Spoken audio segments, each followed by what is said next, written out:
Chital road પર આવેલું Parimal apartment બન્યું જોખમી। જાગૃત નાગરિકે તંત્રને ત્વરિત પગલાં લેવા કરી અપીલ। અમરેલી શહેરના ચિત્તલ રોડ વિસ્તારમાં વોર્ડ નંબર 2માં આવેલું પરિમલ અપાર્ટમેન્ટ હાલ અત્યંત જર્જરિત અને જોખમી હાલતમાં ફેરવાઈ ગયું છે।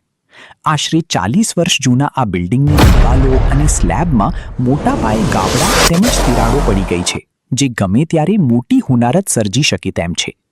આ અપાર્ટમેન્ટના મોટાભાગના ફ્લેટો હાલ બંધ છે, જ્યારે માત્ર 2 થી 3 ફ્લેટમાં જ લોકો ભાડેથી વસવાટ કરી રહ્યા છે।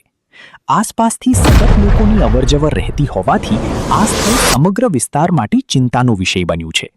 સ્થાનિક રહીશોની ચિંતાને વાચા આપતા અમરેલી નગરપાલિકાના વોર્ડ નંબર 2ના સદસ્ય મીનાબેનના પતિ અને વિસ્તારના જાગૃત સામાજિક કાર્યકર રવિરાજ શેખવાએ સ્થળ પર જઈને આખી પરિસ્થિતિનો તાગ મેળવ્યો હતો અને વહીવટી તંત્રનું ધ્યાન દોરવા એક વિડીયો સંદેશ જાહેર કર્યો છે।